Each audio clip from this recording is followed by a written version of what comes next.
একটি হচ্ছে মানুষ আর একটি হচ্ছে ঠাকুর।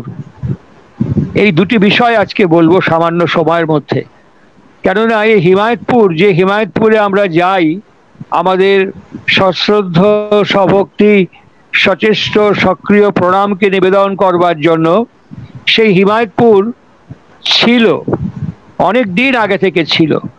সেই হিমায়তপুরের গুরুত্ব, সেই হিমায়তপুরের তাৎপর্য, সেই হিমায়তপুরের মাধুর্য, সেই হিমায়তপুরের ঐশ্বর্য, সেই হিমায়তপুরের সমস্ত প্রদীপ্ত প্রজ্জ্বল রূপ প্রকাশিত হলো একটিমাত্র জীবনকে আশ্রয় করে, তার নাম শ্রী শ্রী ঠাকুর অনুকূলচন্দ্র। এই ব্যক্তিকে আশ্রয় করে যে বিকাশ, এই ব্যক্তিকে আশ্রয় করে যে স্বরাট সব প্রকাশ আমরা প্রত্যক্ষ করলাম। অজস্র অসংখ্য দেশ এবং বিদেশের মানুষ ওই গ্রামীণ পটভূমিতে গিয়ে আছড়ে পড়ল। ওই গ্রামীণ পটভূমিতে, ওই প্রত্যন্ত পটভূমিতে গিয়ে শ্রী শ্রী ঠাকুরের শ্রীপাদ পদ্মে নিজেদেরকে নিবেদন করলো। কারা নিবেদন করলো?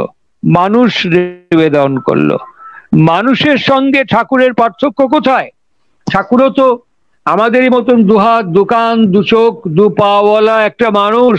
তারও দিন আছে, রাত্রি আছে, সকাল আছে, সন্ধ্যা আছে, ক্ষুধা আছে, ব্যথা আছে, আনন্দ আছে, বিষাদ আছে। তারই মধ্যে তিনি কোথায় আমাদের থেকে বিশেষ, কোথায় আমাদের থেকে সবিশেষ, কোথায় তিনি আমাদের থেকে নির্বিশেষ অস্তিত্ব হয়ে আছেন, যেখানে মানুষ তার কাছে গিয়ে সামগ্রিকভাবে নিবেদন করবার প্রেরণাকে অনুভব এবং উপলব্ধি করতে পেরেছে। শ্রী শ্রী ঠাকুর তিনি আমাদেরই মতন মানুষ হয়েছেন। আমাদের সনাতন ধর্মীয় মতাবলম্বী যারা, তারা সবচেয়ে গুরুত্ব দেন শ্রীমদ্ ভাগবত এবং শ্রীমদ্ ভগবদ গীতা।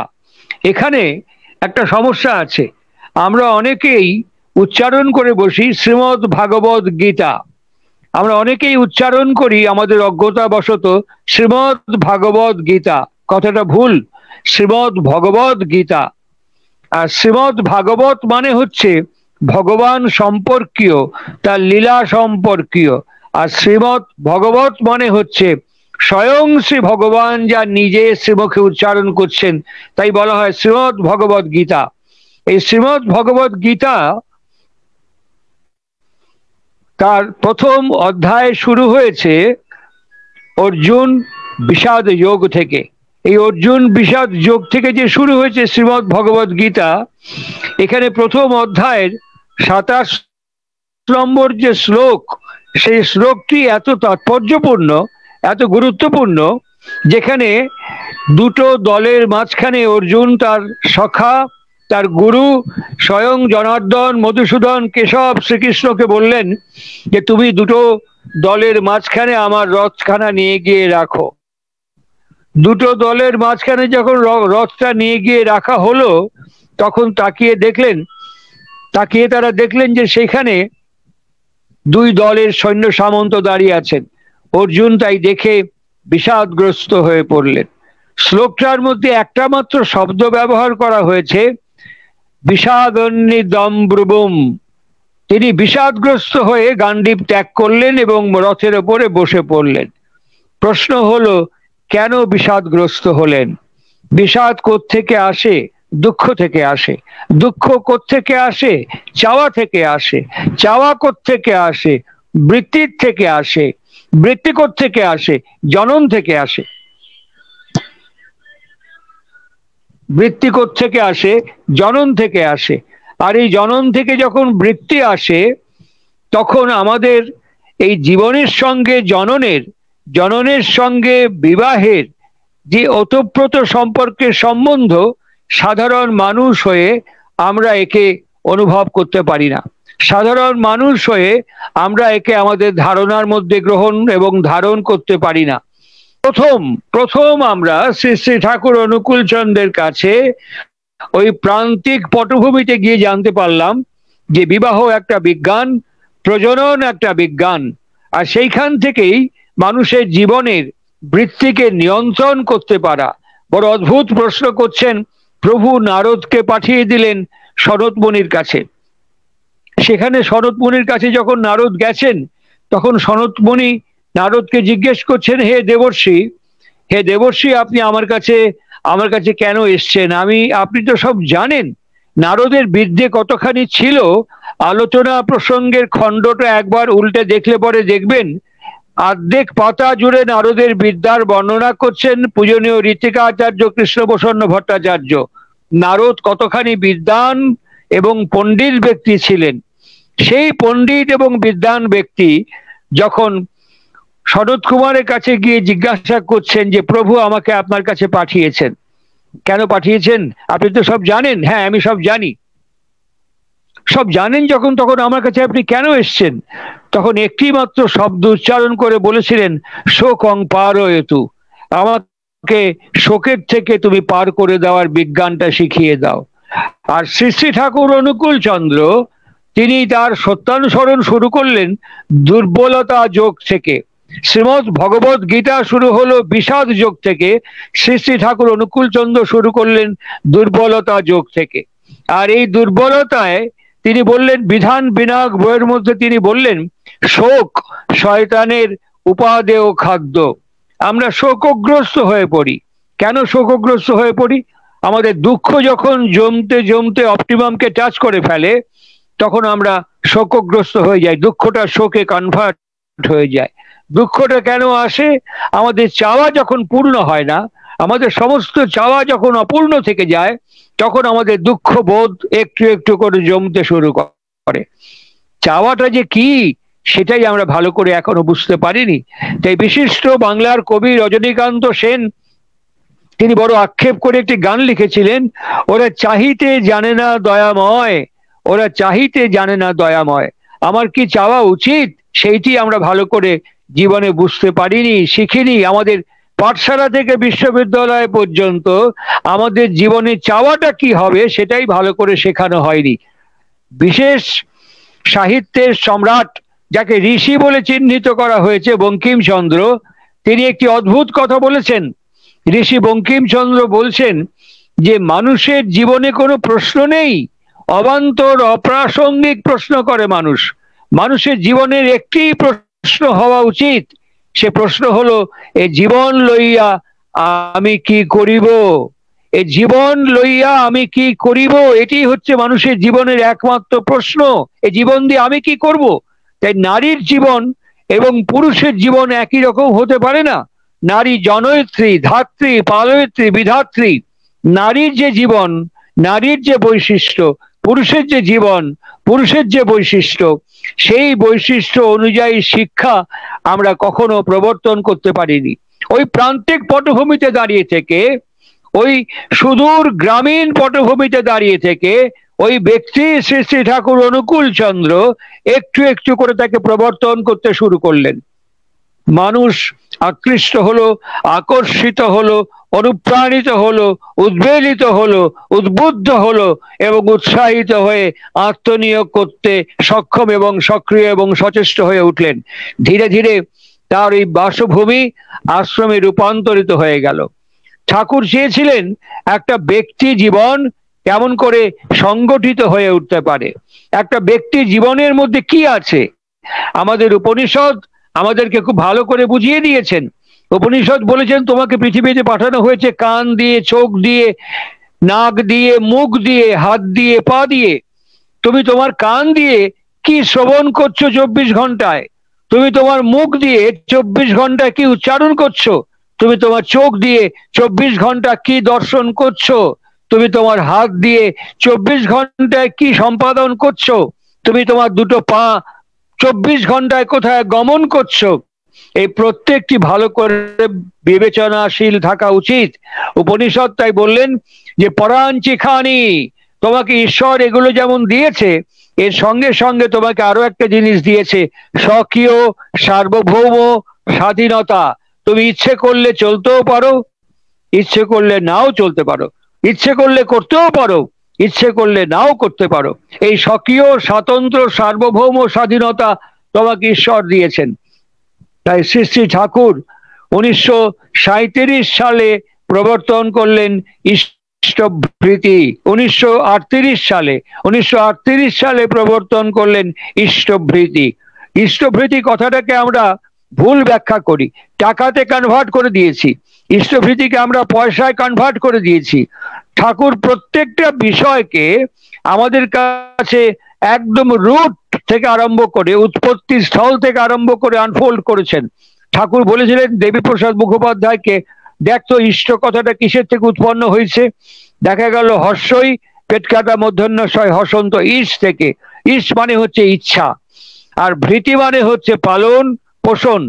আমার ইচ্ছা কখনো আমার মঙ্গল করতে পারে না, আমার ইচ্ছা কখনো আমার কল্যাণ করতে পারে না। আমার ইচ্ছা always guided my passion and complex. সুতরাং আমার ইচ্ছার উপরে এমন একটা নিয়ন্ত্রিত ব্যক্তিত্ব থাকা উচিত যে আমার ইচ্ছাকে নিয়ন্ত্রণ করবে। তাই এর সঙ্গে যখন বাংলায় কয় তয় প্রত্যয় যোগ করা হয়, ইস এর সঙ্গে যখন বাংলায় কয় তয় প্রত্যয় যোগ করা হয়, তখন ওটা ইষ্টতে কনভার্ট হয়ে যায়। ইষ্ট ইটসেলফ এ মঙ্গল, ইষ্ট মানেই হচ্ছে মঙ্গল। সুতরাং এই ইষ্ট ভৃতি অর্থাৎ মঙ্গল ভৃতি, মঙ্গল কেমন করে আসবে? আমার ইচ্ছা দিয়ে আমার ইষ্টের ইচ্ছাকে যখন আমি পালন পোষণ পরিচর্যা এবং প্রবর্তন করতে শুরু করব, তখনই আমার ভেতরে ইষ্টভৃতি সক্রিয় হয়ে উঠবে। তাহলে এর সঙ্গে আমাদের অর্থের সম্পর্ক কোথায়? ঠাকুর বলছেন অর্থ কথাটা রুট কি? বাংলায় যেমন ঋষি ঋণ আমরা কথাগুলো বলি, রি লি এ ওই, রি ধাতু থেকে অর্থ কথার উৎপত্তি হয়েছে। রি মানে হচ্ছে গতি, ডাইনামিসিটি, ভেলোসিটি। আজকের অর্থবিজ্ঞানী যারা, অর্থনৈতিক বিজ্ঞানের যারা বিশিষ্ট বরেণ্য বিদগ্ধ ব্যক্তিত্ব, তারা বলেন যে একটা 10 টাকা বা একটা 100 টাকা যদি 100টা হাত ঘোরে, তাহলে তার ইন্ডেক্স বেড়ে যায়। শেয়ার বাজারে, নিফটির বাজারে তার ইন্ডেক্সটা বেড়ে যায়। সুতরাং এই যে গতি, এই যে ভেলোসিটি, এই যে ডাইনামিসিটি, এই ডাইনামিসিটিটা যখন একটা ব্যক্তির মধ্যে তার ইচ্ছার ভেতর দিয়ে কাজ করে, তখন তার জীবন যশ এবং বৃদ্ধি বাড়তে শুরু করে। ঠাকুর বলেছিলেন অর্থ হচ্ছে সামর্থ্য যোগ। তোমার সামর্থ্য যত বাড়বে, তোমার অর্থ জীবন যশ তত বাড়বে। আর সেই সামর্থ্য যোগ থেকে, অর্থ হচ্ছে তোমার জীবনের মাইলস্টোন, সেই সামর্থ্য যোগ থেকে তুমি আমার জন্য তোমার ইচ্ছা দিয়ে আমার ইচ্ছাকে পূরণ করবে, পালন করবে, পোষণ করবে, ভরণ করবে এবং প্রবর্তন করবে। আর সেই কারণেই ইষ্টভৃতির ব্যাখ্যা তিনি আমার জীবনকে দিয়েছিলেন। জীবনকে তার ইচ্ছা অনুযায়ী, ব্যক্তি জীবনকে তার ইচ্ছা অনুযায়ী বিনির্মাণ করে তোলাই হচ্ছে প্রকৃত ইষ্টভৃতি। কিন্তু আমরা এখানে শ্রীমৎ ভগবত এবং শ্রীমৎ ভাগবতের মতন ভুল করে ফেলি। আমরা এখানে ঠাকুর এবং সংগঠন একে আমরা একাকার করে ফেলেছি। ঠাকুর এবং সংগঠন যখন একাকার করে ফেলেছি, ঠাকুর বললেন তুমি সংগঠিত না হলে কখনো সংগঠন করতে পারবে না। তুমি যখন ভেতর থেকে সংগঠিত হবে, তুমি সংগঠিত না হলে পরে তুমি কখনো সংগঠন করতে পারবে না। বিবাদ, বিসম্বাদ, বিতর্ক, বিদ্বেষ, ঈর্ষা, ঘৃণা, অসূয়া প্রবৃত্তি, হীনমন্যতা তোমাকে ওয়ান আফটার অ্যানাদার উইপেন্স এর মতন আক্রমণ করতে থাকবে। আর এর ভেতর থেকে তোমার ভেতরে বিভাজন বৃত্তির কাজ করতে শুরু করবে, প্রেম স্ফুরিত হতে পারবে না। আর তুমি যখন সংগঠিত হয়ে উঠতে থাকবে, যেমন অনুকূল জীবন, যেমন অনুকূল দর্শন, যেমন অনুকূল আচরণ, অনুকূল চরিত্র, ওই ব্যক্তিকে আশ্রয় করে গোটা বিশ্ব জুড়ে মানুষ আজকে একত্রিত হয়েছে। মানুষের মধ্যে বিভাজন হয়েছে, সংগঠনের মধ্যে বিভাজন হয়েছে, কিন্তু অনুকূল দর্শনকে বিভাজন করা সম্ভবপর হয়নি। অনুকূল চন্দ্রকে ধ্যানের আসন থেকে সরিয়ে দেওয়া সম্ভবপর হয়নি। ওই ব্যক্তিত্ব আজও আমাদের ধ্যানের রাজ্যের উপাস্য বিগ্রহ দেবতা হয়ে বাস করছেন। কেন? সেই সংগঠিত জীবনটি আমাদের ধ্যেয় জীবন। মানুষ এবং সংগঠনের মধ্যে পার্থক্য কেমন? যদি আমি আমার নিজের শরীরের দিকে তাকিয়ে দেখি, যদি আমি আমার নিজের শরীরের দিকে তাকিয়ে দেখি, তাহলে দেখতে পাবো যে আমার শরীরের মধ্যে liver, heart, lung, pancreas, stomach, প্রচুর অঙ্গ প্রত্যঙ্গ কাজ করছে। যে অঙ্গ প্রত্যঙ্গ গুলোর কারোর সঙ্গে কারোর কোনো মিল নেই, বৈশিষ্ট্য আলাদা, আকৃতি আলাদা, চেহারা আলাদা, কাজ আলাদা প্রত্যেকটি। কিন্তু প্রত্যেকটি একযোগে কাজ করছে কেন? আমার এই শরীর কাঠামোটাকে, শরীর বিধানটাকে ঠিক রাখার জন্য। ঠিক একই রকম ভাবে যখন আমার প্রত্যেকটি ইচ্ছা আমার গুরুর ইচ্ছাকে সঠিক সম্যক বিহিত ভাবে প্রতিপালন করার জন্য, ভরণ করার জন্য, প্রবর্তন করবার জন্য একসঙ্গে সক্রিয়ভাবে কাজ করবে, তখন সর্বং খল্লিদং ব্রহ্মের মতন সবাইকে আমার আপনার আত্মীয় বলে মনে হবে। তখন আমি কারোর প্রতি ঈর্ষা, বিদ্বেষ, হীনমন্যতা প্রদর্শন করতে পারবো না। মনে হবে আমি এফেক্টেড হয়ে যাচ্ছি। তখন আমি এফেক্টেড হলে সেই অবস্থায় দাঁড়িয়ে যা করণীয় আমি তার জন্য সেরকম ব্যবস্থাই করব। এর নাম সংগঠন। এইভাবে যখন সংগঠন তৈরি হয়ে ওঠে, একটা ব্যক্তির থেকে আর একটা ব্যক্তিত্ব, একটা চরিত্র থেকে আর একটা চরিত্র, তখনই কিন্তু মানুষ আকর্ষিত হয়। আর হিমায়তপুরে এই চরিত্রের নির্মাণ, এই চরিত্রের বিনির্মাণ, এই চরিত্রের প্রদর্শন শ্রী শ্রী ঠাকুর অনুকূল চন্দ্র একটার পর একটা করিয়ে দেখেছেন। একটা ছোট্ট স্মৃতি রোমন্থন করছি। আমাদের অধ্যাপক, আমরা তাকে বলি লিভিং লিজেন্ড, সে যে কি জানতেন না সে বিষয়ে অবাক হয়ে যেতে হয়। 1975 সাল পর্যন্ত আমি তার সঙ্গ করেছি, তার সঙ্গে দীর্ঘদিন কাটিয়েছি। এই শ্রদ্ধেয় অধ্যাপক পঞ্চানন সরকার তৎকালীন সমাজে, তৎকালীন যুগে একজন বরিষ্ঠ বিশিষ্ট বিদগ্ধ বুদ্ধিজীবী ব্যক্তিত্ব। তিনি একটি ডিকশনারি রচনা করেছিলেন ধাতুদ্দীপনী নাম দিয়ে। দুর্ভাগ্যবশত সেই ডিকশনারিটা সৎসঙ্গ প্রকাশ করেনি, তিনি জমা দিয়েছিলেন সৎসঙ্গে, সেটা প্রকাশিত হয়নি। যাই হোক, সেই পঞ্চানন সরকার এবং সেই সময় আরো একজন বিদগ্ধ ব্যক্তিত্ব ছিলেন যার নাম হচ্ছে অতুল চন্দ্র বসু, যিনি সেই সময় বিজ্ঞানী ডিএসসি ছিলেন, ডক্টর অফ সায়েন্স। অতুল চন্দ্র বসুর যে ব্যক্তিত্ব, বৈশিষ্ট্য এবং অহংকার, আর পঞ্চানন সরকার মাস্টারমশাইয়ের যে ব্যক্তিত্ব, বৈশিষ্ট্য এবং অহংকার, সেখানে সংঘাত অনিবার্য। সেখানে কারোর সাথে কারো বৈশিষ্ট্যের মিলন সম্ভব না। একদিন কোনো একটা কথার মধ্যে হঠাৎ পঞ্চাননদা অতুলদাকে বলছেন, জানেন আমার নাম হচ্ছে শ্রী পঞ্চানন। আঙুল তুলে বলছেন, জানেন আমার নাম হচ্ছে শ্রী পঞ্চানন। অতুল বোস আঙুলটাকে নামিয়ে দিয়ে বলেন, আরে দূর মশাই, পরমপিতার দয়ায় আমি দশাননকে কেয়ার করি না, আর আপনি তো শালা পঞ্চানন, বলে হাঁটতে হাঁটতে চলে গেছে। এর কোনো উত্তর পঞ্চানন সরকার দিতে পারেননি। কোনো অনেক দিন বাদে, বেশ কিছুদিন পার হয়ে যাওয়ার পরে পঞ্চানন সরকার একটা মৌকা পেয়েছেন। আমরা এ সময় করি, আমরা একটা সুযোগের অপেক্ষা খুঁজি। আমার হীনমন্যতা থেকে যদি কাউকে ভাগে পাই, কখনো তার দুর্বলতার কোনো আভাস পাই, সূচনা পাই, সেই দুর্বলতার ভেতর দিয়েই আমরা তাকে আক্রমণ করে লোক সমাজে হেয় বা ছোট করতে চাই। সুতরাং সেই সূত্র ধরে পঞ্চানন সরকার একদিন একটা জায়গা পেয়ে ছুটছে, একেবারে দ্রুত গতিতে হাঁটছে। ঠাকুরের কাছে খবর যাওয়ার ফলে ঠাকুর ছুটে গিয়ে সঙ্গে সঙ্গে দাঁড়ালেন পঞ্চানন্দার সামনে। দাঁড়িয়ে বললেন, কনে চললেন পঞ্চানন্দা? উনি বললেন, অতুল বোসকে জব্দ করব। কি করবেন? অতুল বোসকে জব্দ করব। এর মানে কি? হ্যাঁ, যা করতে যাচ্ছেন তার মানে কি? মানে জব্দ করা কাকে বলে? জব্দ করার মানে কি? আমরা জব্দ করা কথাটা প্রায় ব্যবহার করি, কিন্তু ব্যাখ্যা না জেনে ব্যবহার করি। ঠাকুর বলছেন যা করতে যাচ্ছেন তার মানে কি? অতুল বোস হাঁ করে, এই পঞ্চানন সরকার হাঁ করে ঠাকুরের মুখের দিকে তাকিয়ে থাকলেন। ঠাকুর হাত ধরে টানতে টানতে পদ্মার বাঁধের দিকে নিয়ে আসছেন আর বলছেন, এই শালা যা জানেন না তাই করবে যাচ্ছেন, যা জানেন না তাই করবে যাচ্ছেন, শালা এক্ষুনি আকাম বাদায় ফেলবেন, চলে আসেন আমার সাথে। পঞ্চানন্দ আস্তে আস্তে জিজ্ঞেস করলেন, আপনি বলুন জব্দ করা কাকে বলে?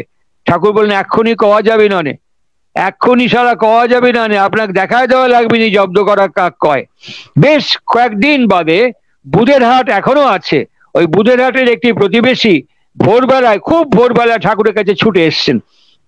ছুটে এসে ঠাকুরের পা জড়িয়ে ধরে বলছেন, ঠাকুর ভাই, আমার ছেলের কাল রাত্রি থেকে বাহ্য বমি শুরু হয়েছে, এখন আমি বুঝে গেছি তুমি ছাড়া বাঁচাবার আর কেউ নাই, তুমি আমার ছাওয়ালের প্রাণ বাঁচাও।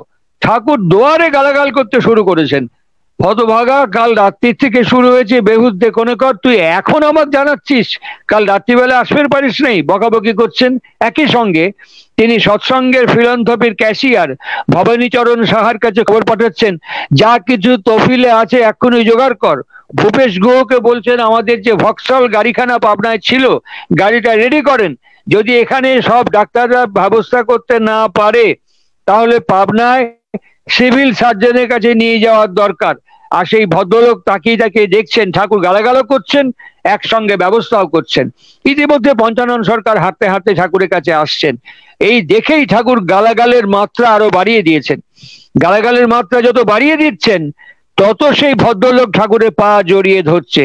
ঠাকুর তখন ফট করে থেমে গিয়ে বলেন, পঞ্চানন্দা, এই দেখেন শালা কম গালান গালাচ্ছি, গালাতে গালাতে গালাতে গালাতে একেবারে শেষ করে তেজ মারাই দিছি, তবু শালা আমার ঠ্যাং ছাড়ে না, ঠ্যাং বুকের মধ্যে জড়ায় ধরিছে। আপনি যে সেদিন অতুল বোসকে জব্দ করবে যাচ্ছিলেন, সেটা কি এইরকম জব্দ? এর নাম হচ্ছে সংগঠন করা, এর নাম হচ্ছে সংগঠিত হয়ে ওঠা। একটা ব্যক্তির পক্ষে তখনই সম্ভবপর হয় যখন মানুষ তার ভেতরের সমস্ত চাওয়াকে ইষ্টে নিয়ন্ত্রিত করতে পারে। একটা ব্যক্তির পেছনে তখনই সম্ভবপর হয় যখন তার সমস্ত বৃত্তিকে ইষ্টে নিয়ন্ত্রিত করতে পারে। আর সেই কারণেই 1937 সালের অক্টোবর মাসে ঠাকুর প্রথম যে বিধান প্রবর্তন করলেন, তোমার দেহটাকে, তোমার সমস্ত কাজ করবে দেহ, তোমার এই দেহটা সমস্ত কাজ করবে, এই দেহটাকে মন্দিরের মতন যত্ন করো। একটা মন্দিরকে যত্ন করা যতটা প্রয়োজন, তার থেকে 1000 গুণ বেশি প্রয়োজন তোমার দেহটাকে যত্ন করা। তোমার দেহের প্রতি তুমি যত্নশীল হও, আর তোমার প্রত্যেক বৃত্তি বা প্রবৃত্তি তাকে দমন বা নিরোধ করতে যেও না। কেননা দমন বা নিরোধ করলে ওটা পারভার্সনে কনভার্ট হয়ে যাবে, বিকৃতিতে পরিবর্তিত হয়ে যাবে। দমন বা নিরোধ না করে ইষ্টানুকূল নিয়ন্ত্রণ করতে চেষ্টা করো। যা মঙ্গল, কল্যাণ এবং শুভ বলে মনে হবে, তাকে সঙ্গে সঙ্গে বাস্তবায়িত করার চেষ্টা করো। তোমার প্রতিবেশী, পারিপার্শ্বিক যারা নিজের বাঁচাবার স্বার্থ বিবেচনা করে, তাদের সমীপে যাও, সামীপ্যে যাও, সান্নিধ্যে যাও, তাদের প্রয়োজনের উপযোগী হয়ে ওঠো তুমি। এই যে আমাদের বিধানগুলো তিনি দিলেন, এই বিধান থেকেই আমাদের শত অনুজ্ঞা অনুপ্রাণিত করে তোলে। আমি অক্রোধী, আমি অমানী, আমি নিরলস, কাম লোভ জিত বসি, আমি ইষ্টপ্রাণ। এই যে ইষ্টপ্রাণতা এইখান থেকে স্প্রাউট করে মানুষের জীবনে।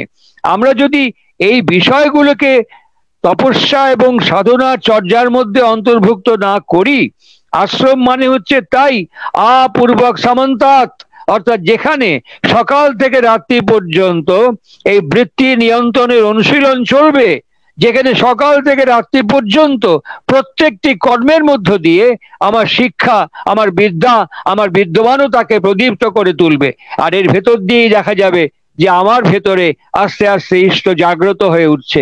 তখন তার আবির্ভাব ভূমি অথবা লীলা ভূমি তার মাধুর্য মণ্ডিত সেই প্রদীপটিকে প্রজ্জ্বল করে তুলে, তখন তাকে জনসমক্ষে আকর্ষণীয় করে তুলে আবার আহ্বান জানাতে পারবে। আর তা যদি না হয়, তাহলে ইট, কাঠ, পাথর, মার্বেল পাথরের বিরাট মন্দির থাকবে, বিরাট সৌধ থাকবে, কিন্তু ঠাকুর সেখানে থাকবেন না। ঠাকুর বলেছিলেন, সৎসঙ্গে একটা দিন আসবে যেদিন বৃষ্টির মতন টাকা এসে পড়বে সৎসঙ্গের মাটিতে। সেদিন হয়তো আমি শালা নাও থাকতে পারি, সেখানে হয়তো আমি নাও থাকতে পারি। আজকে যখন তাকিয়ে দেখি চেহারা, আজকে যখন তাকিয়ে দেখি সমস্ত চিত্র, তখন মনে হয় বিরাট বিরাট মন্দির, বিরাট বিরাট উৎসব, কিন্তু মানুষের সঙ্গে মানুষের যে সম্মেলন, সম্পর্ক, আত্মীয়তা, সেগুলো কোথায় টুকরো টুকরো হয়ে যাচ্ছে। মানুষের শরীর আছে, লিভার খারাপ, প্যানক্রিয়াস খারাপ, কিডনি খারাপ, হার্ট খারাপ, লাং খারাপ, যেমন মানুষের জীবন, সংগঠনের জীবনটা অনেকটা সেই রকম হয়ে যাবে। তাই সেই সংগঠন কখনো আমাদেরকে বাঁচাতে পারে না, সেই সংগঠন কখনো আমাদের কাছে কাম্য হতে পারে না। আমরা সেই সংগঠনের প্রত্যাশা করি যে সংগঠন একটা ব্যক্তিকে সংগঠিত করে তুলবে। আর সেই ব্যক্তিকে যখন সংগঠিত করে তুলবে, সেই পরিবার সম্বর্ধিত হবে, সেই পরিবেশ সম্বর্ধিত হবে। তিনি যে সংগঠনে বাস করবেন, সেই সংগঠন সম্মানিত হবে এবং বর্ধিত হয়ে উঠতে থাকবে। মানুষের সঙ্গে ঠাকুরের তফাৎ হচ্ছে এইখানে, তিনি আমাদেরকে ঠক্কর দেন, আর ঠক্কর দেন বলেই তিনি আমাদেরকে সেইভাবে পরিচালিত করেন বলেই তিনি আমাদের কাছে ঠাকুর হয়ে আছেন। তিনি আমাদের প্রত্যেকটি মুহূর্তে সেইভাবে আমাদেরকে পরিচালিত করবার জন্য অনুপ্রাণিত করেন বলেই আমরা তার শরণাপন্ন হয়ে আছি।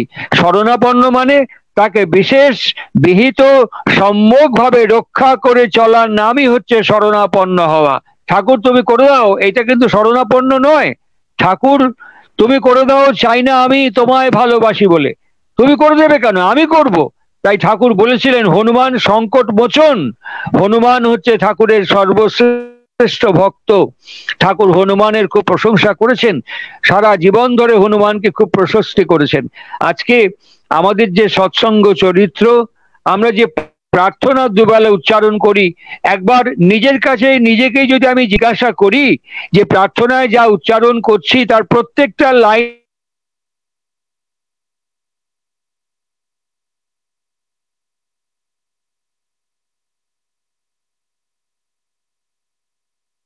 মাধ্যগুলো মুখে উচ্চারণ করছি আমি, তার অথচ উচ্চারণ করে যাচ্ছি, তাহলে পরে সেই প্রার্থনা কিন্তু খুব একটা কাজ করবে না, তাহলে কিন্তু সেই প্রার্থনা খুব একটা অ্যাক্টিভ হবে না। আর সেই ক্ষেত্রে দাঁড়িয়ে থেকে এই প্রার্থনা যখন আমরা উচ্চারণ করব, প্রার্থনা যখন আমরা করব, তার প্রত্যেকটি মার্মিক ব্যঞ্জনা, তার প্রত্যেকটি মর্মবোধ যখন আমার কাছে উদ্ভাসিত হয়ে উঠতে থাকবে, তখন দেখা যাবে আমার প্রার্থনা একটু একটু করে কাজ করছে, আমার জীবন একটু একটু করে প্রদীপ্ত হয়ে উঠছে। ঠাকুর একটা বাণী দিয়ে বলেছিলেন, জীবন আছে জেল্লা নেই, দীক্ষা আছে কিন্তু দক্ষতা নেই। সুতরাং দীক্ষা মানুষকে দক্ষ করে তোলে। দীক্ষার সঙ্গে সঙ্গে একটা মানুষের জীবনে দারিদ্র্যের অবনোদন ঘটবে, দীক্ষার সঙ্গে সঙ্গে জীবন যশ বৃদ্ধি স্ফুরিত হয়ে উঠবে, স্প্রাউট করবে। যে জীবন ছিল সে জীবন বেড়ে উঠবে। দীক্ষিত মানুষ কখনো দরিদ্র হবে না, দীক্ষিত মানুষ কখনো কখনো কখনো গরিব হবে না, দীক্ষিত মানুষ কখনো অভাব তাড়িত হবে না, দীক্ষিত মানুষ কখনো ভেঙে পড়বে না, কখনো শোকগ্রস্ত হবে না, বিষাদগ্রস্ত হবে না। এইরকম একটি অভূতপূর্ব জীবন ঠাকুর আমাদের কাছে উপস্থাপিত করেছেন তার 80 বছরের কয়েক মাস জীবন দিয়ে। আর সেই জীবন যদি আমরা অনুসরণ করতে চেষ্টা করি, এখনো সময় আছে আমাদের হাতে, সেই জীবনকে যদি আমরা প্রবর্তন করতে চেষ্টা করি, তবে আশ্রমের গুরুত্ব বাড়বে। তা না হলে মানুষ যাবে, যেমন বিভিন্ন মন্দির যায়, যেমন বিভিন্ন তীর্থক্ষেত্রে যায়, টাকা দেয়, পয়সা দেয়, খায় দেয়, হোটেলের মতন থাকে, ঘর ভাড়া দেয়, ফিরে চলে আসে 2-4 দিন এক্সকারশন করে। ওরকম ব্যবহার করার মতন একটা একটা মেহফিল মঞ্জিলের মতন আমরা যাব, 2 দিন কাটাবো, গেট টুগেদার করব, আবার ফিরে নিজেদের ক্ষেত্রে চলে আসব। নির্মাণ যজ্ঞের আগুন হোম যেখানে প্রজ্বলিত হবে না। তাই আশ্রমের গুরুত্ব একটা ব্যক্তি জীবন থেকে শুরু হয়, এই গার্হস্থ আশ্রম থেকেই সামগ্রিক আশ্রম নিহিত হয়। এটা কে করে দেবে? পূজ্যপাদ বরদাকে ঠাকুর বলেছিলেন, বড় খোকা আমি যে সত্যানুসরণ লিখেছি কার জন্য? বরদা বলেন, আজ্ঞে আমার জন্য।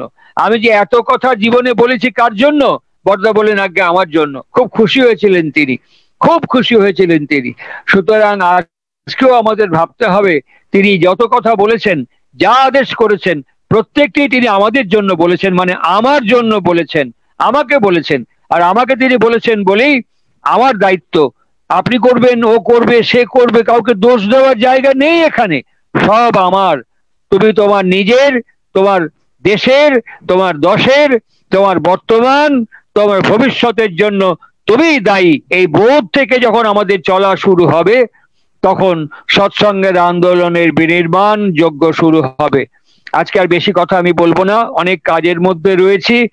হিরণময়ের অনুরোধ রক্ষা করার জন্য সামান্য সময় 2-4টি কথা বললাম। মানুষ এবং ঠাকুর, এইখানেই ঠাকুরের সঙ্গে আমাদের পার্থক্য, এইখানেই ঠাকুরের সঙ্গে আমাদের তফাৎ, এখানেই ঠাকুরের সঙ্গে আমাদের যে পার্থক্য। গরু এবং গুরুর মধ্যে একটা হস্যকারের পার্থক্য। গরু আর গুরু, এই গরু থেকে যদি হস্যকারটা বাদ দেওয়া যায় তাহলে গুরু হয়ে যায়, আর গুরুর থেকে যদি হস্যকার দেওয়া যায় তাহলে গরু হয়ে যায়। সুতরাং এই গুরু আর গরুর মধ্যে যে তফাৎ, আমার সঙ্গে ঠাকুরের সেইটুকুই তফাৎ। তাই প্রার্থনার মধ্যে বলি, আমি তোমার, তুমিরই উৎক্ষেপ, আমি যে তারই উৎক্ষেপ, এই শক্তি আমার মধ্যে আছে। অলওয়েজ পজিটিভ ভাবনা ভাবতে হবে, কোনো নেগেটিভ ভাবনা ভাবলে সব সময়ের জন্য পজিটিভ ভাবনা ভাবতে হবে, সব সময়ের জন্য ইতিবাচক চিন্তা করতে হবে। ঠাকুর বলতেন, I think I can, I think I can, I think I can. আমি জানি আমি পারবো, আমার দ্বারা হবে, আমি পরমপিতার সন্তান। এই যে আমি পরমপিতার সন্তান, আমার দ্বারা হবে, যেটা আজকে হয়নি কালকে হবে, কালকে হয়নি পরশু হবে, পরশু হয়নি তার পরের দিন হবে, আমি একে সম্পূর্ণ এবং সম্পাদন করেই ছাড়বো। এইরকম একটি বোধ, ইতিবাচক পজিটিভ বোধ আমার ভেতরে জাগ্রত করার জন্য নাম করা প্রয়োজন, চলতে ফিরতে নাম করা। আমি আমার উপসংহার পর্বে ছোট্ট দুটো টিপস বলছি। একবার নাম করতে গেলে পরে আমরা যদি বলি হ্যাঁ মনে মনে নাম করি, ওটা একটা মিথ্যে কথা বলি। নাম করা হচ্ছে একবার হারমোনিয়ামে সমস্ত রিড গুলোকে বাজিয়ে বেলোটা টেনে দিয়ে বাজাবেন, একবার বেহালা, তানপুরা, সেতার, বীণার প্রত্যেকটা স্ট্রিং গুলোকে বাজিয়ে দেবেন, দেখবেন একটা ঝুন অনেকক্ষণ থেকে একটা রেজোনেন্স তৈরি করবে। একবার নাম করার সঙ্গে সঙ্গে সমস্ত শরীরের মধ্যে তার কম্পন দীপনা ছড়িয়ে পড়ে। সুতরাং এই নামটা অতি সত্তর প্রত্যেক মুহূর্তে করতে গেলে পরে 10 বার ঠোঁট নেড়ে, আমি শুনতে পাবো ঠোঁট নেড়ে শুনতে 10 বার উচ্চারণ করছি, আবার 10 বার মনে মনে উচ্চারণ করছি, আবার 10 বার ঠোঁট নেড়ে উচ্চারণ করছি, আবার 10 বার মনে মনে উচ্চারণ করছি। 7 দিন একভাবে নিষ্ঠার সাথে করলে পরে দেখা যাবে এটা আমার অভ্যাসগত হয়ে গেছে, নাম আমি করতে শুরু করেছি। দিনের মধ্যে রাত্রি 3টে থেকে 5টা, ভোর 5টা, দুপুর বেলা 12টার থেকে বেলা 2টো, 5টার থেকে বিকেল 7টা, এই 3টেকে চলা হয়েছে। এই সন্ধ্যার মধ্যে যে কোনো একটা সময়কে টার্গেট করে নিয়ে আমাকে একই জায়গায়, same place, same time and same garments, একই সাথে বসে আমাকে সাদা চাদর মুড়ি দিয়ে বেশ কিছুক্ষণ জপ ধ্যান করতে হবে। ঠাকুরের বাণী গ্রন্থাদি আমাকে পঠন পাঠন করতে হবে, আমাকে নিরখ পরখ করতে হবে, আমাকে দেখতে হবে আমি প্রত্যেক দিন কতটুকু করে এগোচ্ছি, কতটুকু করে আমার গুরুকে সম্পূর্ণ করতে পারছি, তাকে নন্দিত করতে পারছি। এর ভেতর দিয়েই দেখা যাবে একদিন এই আমিটাই একটা অন্য আমিতে রূপান্তরিত হয়ে গেছি। এইখানেই ঠাকুর আমাদের মনুষ্যত্ব থেকে দেবত্বে উন্নীত করে তোলেন।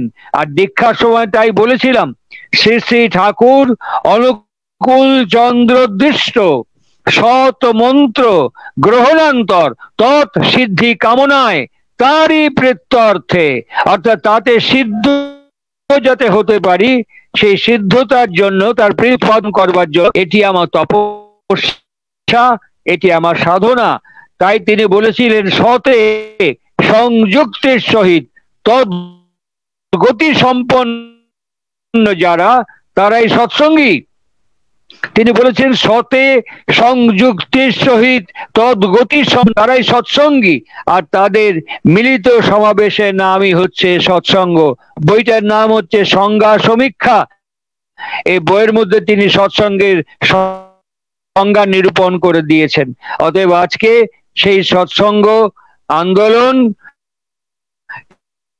এই যা জীবন থেকে উদ্বেলন হয়েছিল শ্রী ঠাকুর অনুকূল চন্দ্রের জীবন থেকে, সেই আন্দোলন আজকে আমাকে আন্দোলিত করুক, আমাকে উদ্বেলিত করুক এবং আমাদের ভেতরে সম্প্রসারিত করে তুলুক।